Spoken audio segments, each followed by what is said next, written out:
Olá, boa tarde. Está no ar para todo o Brasil e para todo mundo mais um vídeo no meu canal e hoje é a nossa última aula de metodologia para o ensino de história. E o tema de hoje é Pedagogia dos projetos, perspectivas de autonomia dos docentes em história. E o objetivo da nossa aula é discutir o planejamento de aulas e de projetos escolares no fazer docente do professor de história. Vamos lá? A gente começa aqui com os projetos de trabalho. O planejamento é compromisso assumido pelo professor com suas aulas.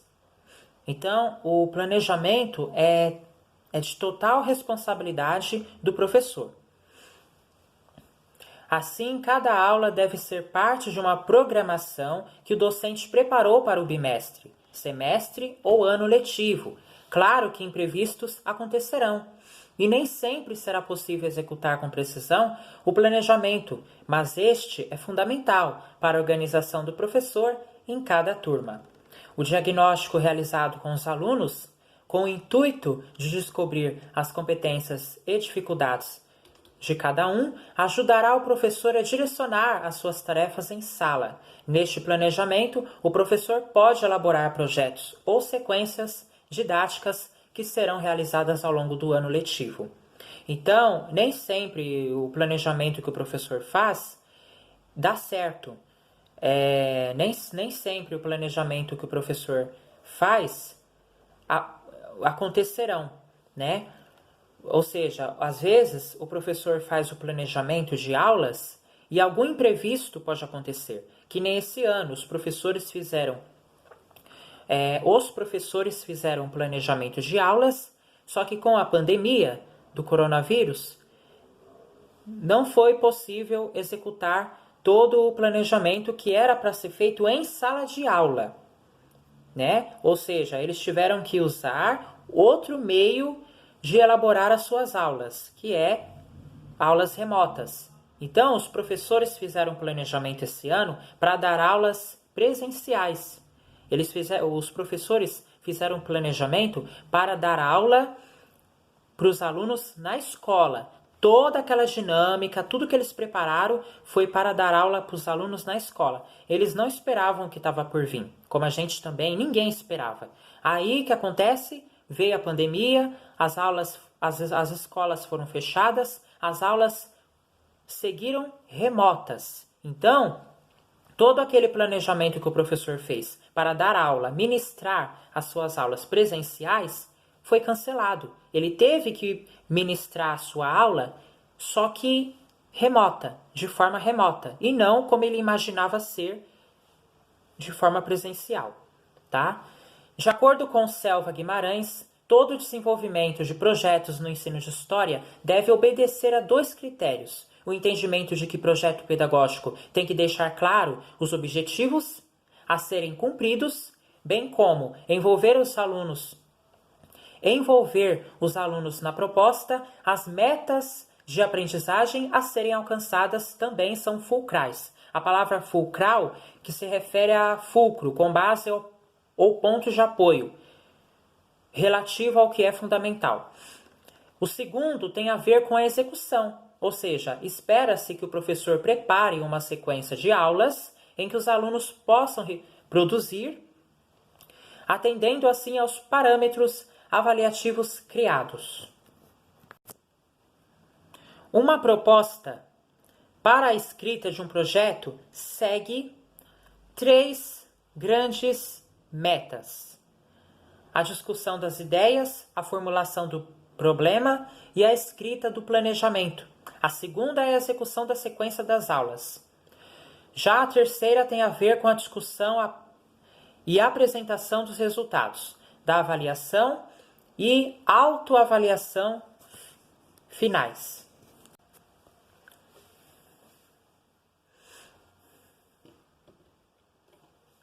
Já as partes do projeto escrito devem deixar claro o tema, os problemas, os objetivos, as justificativas e o desenvolvimento a ser realizado em cada aula, aspectos do conteúdo histórico a ser tratado, atividades avaliação propostas para a próxima aula, etc. O cronograma de execução, os recursos e materiais a serem utilizados, as fontes, a bibliografia e o processo de avaliação.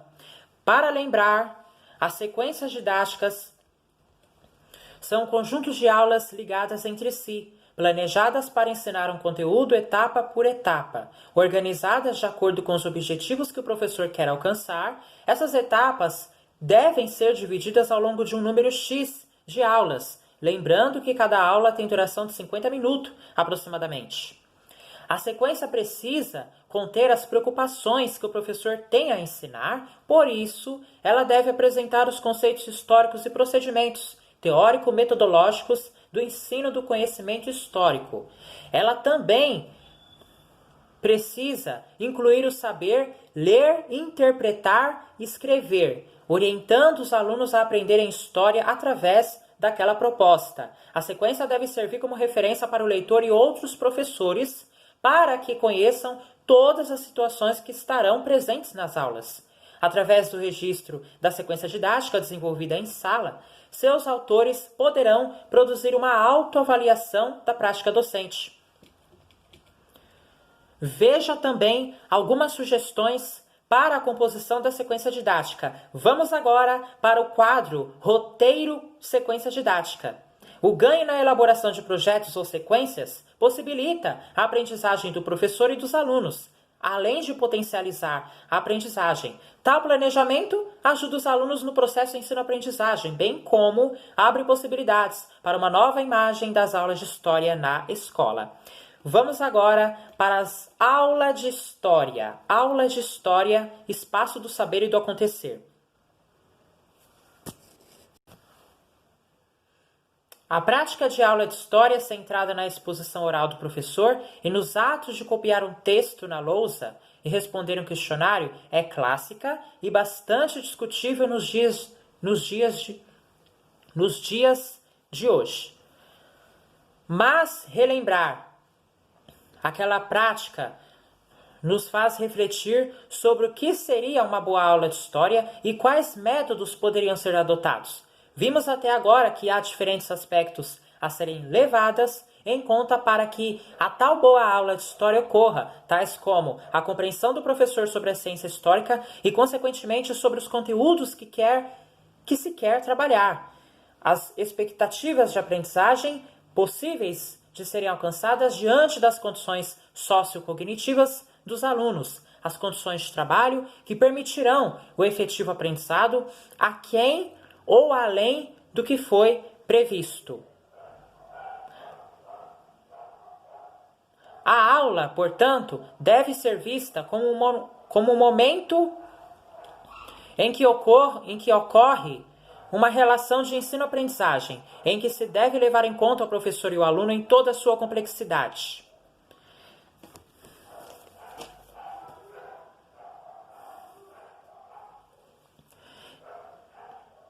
Na visão de Schmidt e Carnelli, a sala de aula não é apenas o espaço onde se transmitem informações, mas o espaço onde se estabelece uma relação em que interlocutores constroem significações e sentidos. Trata-se de um espetáculo impregnado de tensões, no qual se torna inseparáveis o significado da relação entre teoria e prática, entre ensino e pesquisa. A ação do professor em sua aula, não apenas em uma sala dentro de uma escola, mas também em aspectos diferenciados, como nas ruas, nos museus, em sítios históricos ou arquivos, pode ser compreendida através do conceito de mediação didática. Vamos detalhar mais um pouco desse conceito? Mediação didática parte da ideia de transformação científica e didática de um saber, cuja origem pode ser acadêmica ou não, mas de relevância para o ensino e o aprendizado. Tal transformação pode ser compreendida como um verdadeiro processo de criação à medida que se dá em meio aos interesses do professor e dos seus alunos, sendo que estes influenciam o que está sendo ensinado, a forma como está sendo ensinado e determinam o que é aprendido.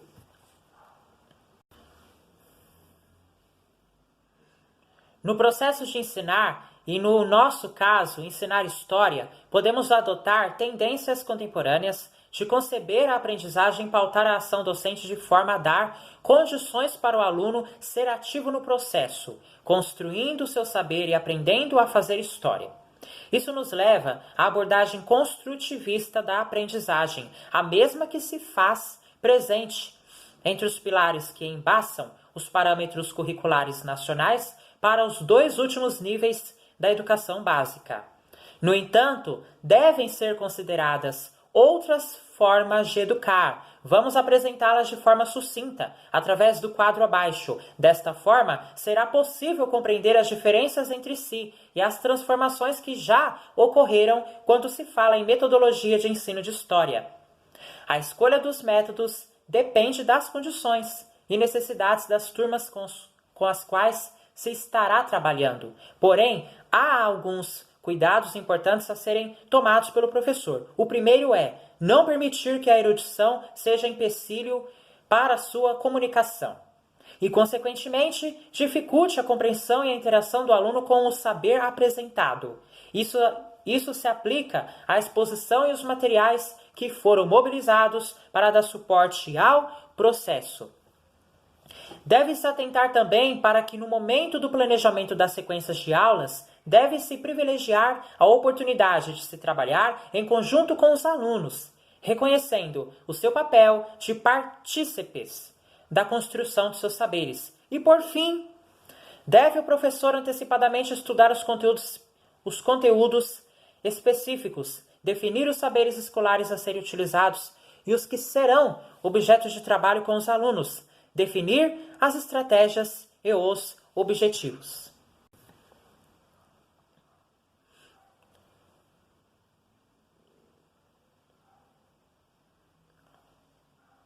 Tais definições, é bom que se diga, ajudam a melhor posicionar o professor frente às suas obrigações, mas não devem enrijecer. A palavra enrijecer significa tornar-se rijo, forte, física e moralmente, endurecer-se, enrijar-se. A sua conduta frente aos desafios que aparecerão. Pelo contrário, a partir da clareza sobre os objetivos que se quer alcançar, conseguirá alterar os procedimentos em função da reação de seus alunos. Vamos agora, gente, para a tabela. A sequência didática, a gente tem o roteiro da sequência didática. Vamos lá? A gente começa aqui com a capa, que é o assunto abordado na sequência. Depois, informações gerais. Após a capa, apresentar conteúdo escolhido, o conteúdo histórico que pretende ensinar de acordo com o programa curricular para a série, ano escolhido. Série, ano para a aplicação da proposta, sugestão, confira o programa curricular da Secretaria de Estado de São Paulo. E temos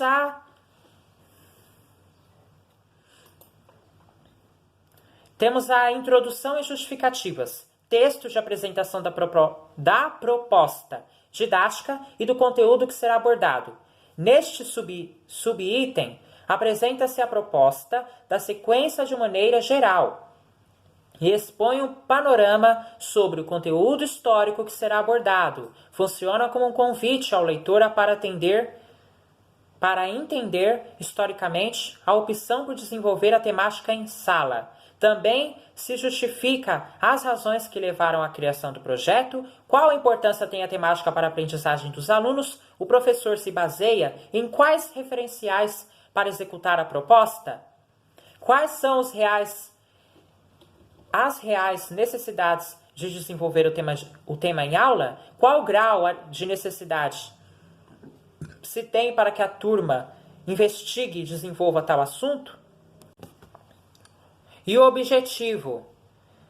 Os objetivos são o que se espera alcançar ao fim da sequência. Os objetivos significam o que se espera que o aluno seja capaz de realizar ao final do projeto, podemos ter objetivo geral, projeta resultado geral relativo à execução de conteúdos e procedimentos, objetivos específicos, especificam resultados esperados observáveis e observação. Começa-se sempre com verbos indicativos de habilidades como, por exemplo, conhecimento, associar, comparar, definir, descrever, distinguir, identificar, indicar, reconhecer, redefinir, revisar e constatar. Aplicação, calcular, demonstrar, dar um exemplo, localizar, desempenhar, prescrever, registrar, esboçar, solucionar, traçar, usar. E os problemas, desafiar, escolher, compor, concluir, construir, criar, criticar, debater, decidir, defender, organizar, propor e recomendar. Vamos agora para a descrição das etapas da sequência didática. Apresentação da proposta em seu início, meio e fim, com toda a dimensão teórica metodológica que a sustenta. Comece com o número de aulas que supõe para a sequência. Vale lembrar que nas escolas, a duração de cada aula é de 50 minutos aproximadamente. Assim, se estabelece um planejamento calculando um número de aulas que será dividida a sequência. Materiais que serão utilizados, liste todos os recursos pedagógicos que serão necessários para a realização de cada aula. Tema, principais aspectos, objetivos de cada aula e as atividades propostas, objetivos de cada atividade, fontes a serem trabalhadas. Exemplo. Aula 1. Panorama sobre a escravidão no Brasil. Introdução do sistema colonial. Introdução do sistema no período colonial, sua relação com o continente africano, o tráfico negreiro, sua inserção na sociedade colonial. O objetivo é contextualizar e recuperar a implantação do sistema escravista no Brasil, para que os alunos retomem conteúdos abordados em momentos anteriores. Em seguida, apresentação da atividade que será desenvolvida naquela aula, repetir esse esquema para as próximas aulas da sequência. O professor, ele tem que fazer o panorama, o professor, ele, nas suas aulas, ele tem que colocar qual é o objetivo da aula, né? Colocar tudo aquilo que ele passou na aula, seja texto, seja atividade. Tem uma parte do diário, né, que o professor ele escreve tudo que ele passou na aula. Às vezes, tem professor que escreve num caderno, mas a maioria escreve no diário. A aula de hoje foi sobre Guerra Fria. Passei uma atividade em grupo. Ou então, passei uma atividade para poder eu ter uma noção de como que está a aprendizagem dos alunos baseado na matéria que eu passei, né?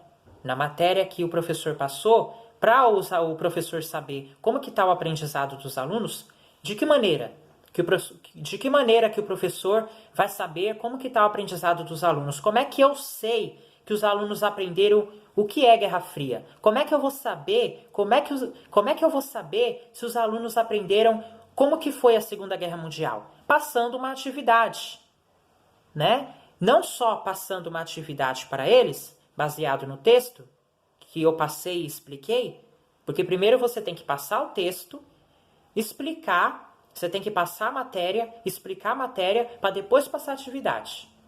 Aí você passando a atividade, você vai ter uma noção se os alunos aprenderam ou não. Mas quando você está na frente da sala de aula explicando a matéria, você já tem uma base de quem está aprendendo e quem não está aprendendo. Ou seja, aula participativa. Quem está participando, quem não está, né? E às vezes um aluno, se está com muita dúvida, ele vai te fazer muitas perguntas, né? Se o aluno está com pouca dúvida, ele vai te perguntar uma ou duas perguntas. Ele vai te fazer uma ou duas perguntas. Tá, pessoal? O aluno vai fazer uma ou duas perguntas. tá? Ou uma pergunta ou mais de uma pergunta que ele vai fazer. Então é isso, né? Aí vem a avaliação. Descreva como a turma será avaliada ao longo da sequência didática. Considerações finais. Escreva se os objetivos iniciais foram alcançados, se haverá um produto final produzido pelos alunos. Valorize esta proposta para ratificar a aprendizagem deles, o que o grupo aprendeu com a elaboração desta sequência. E a bibliografia, normas ABNT, roteiro para elaboração de projetos, fonte, autoria própria. Vamos agora para mais uma tabela e eu encerro a aula de hoje.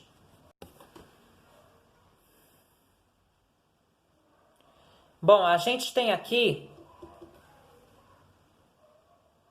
método tradicional ou abordagem magistral, abordagem dialogada e abordagem construtivista.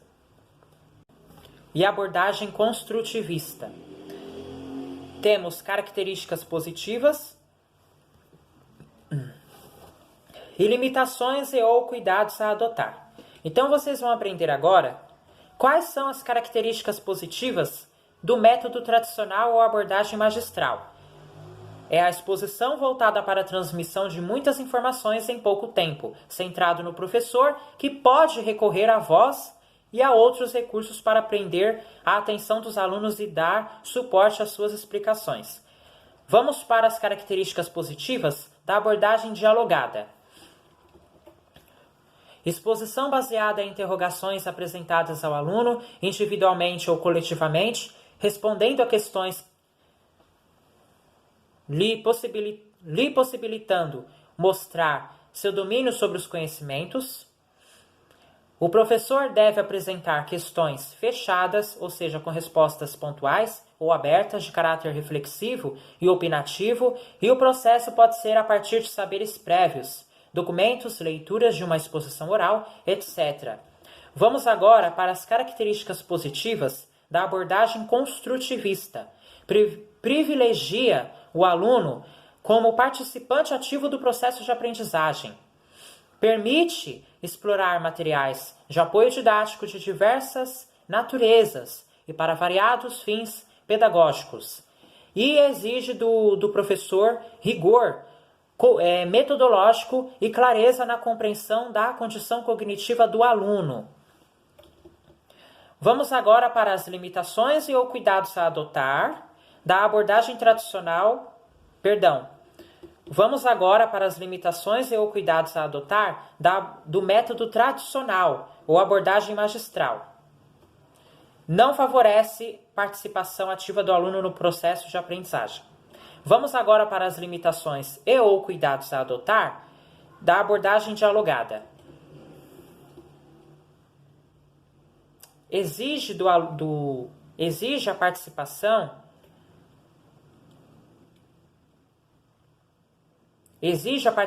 dos alunos, necessitando do professor ação para vencer eventuais resistência e despertar o interesse. E o professor deve estimular os alunos a responderem, evitando o apressamento e o fornecimento da resposta antecipadamente. O professor, ele não pode apressar os alunos, ele tem que dar tempo para os alunos responderem à atividade ou responder à prova.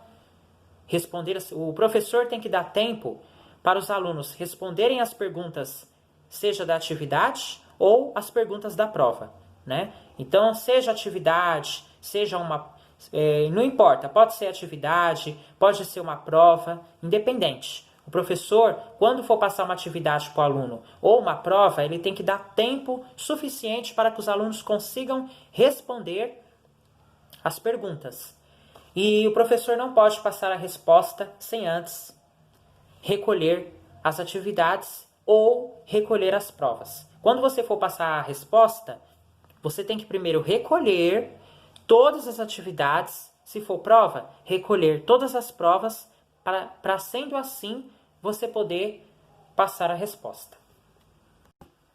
Vamos agora para as limitações e ou cuidados a adotar da abordagem construtivista.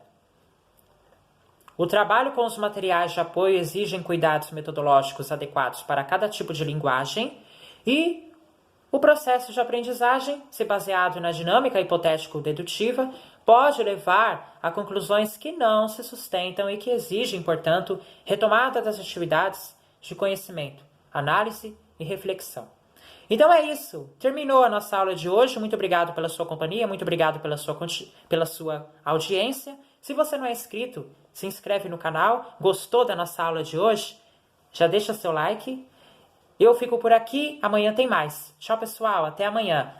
Amanhã eu vou iniciar uma nova disciplina que vocês só saberão amanhã, tá? Amanhã estarei ao vivo no meu canal às 11 horas da manhã e amanhã vocês saberão qual é a nova disciplina que eu estarei ensinando vocês até o finalzinho do mês, tá? Que depois, se eu não me engano, dia 30 e dia 31, eu estarei pregando a palavra de Deus aqui no meu canal do YouTube, tá bom? Muito obrigado, gente. Por hoje é só. Até amanhã. Tchau.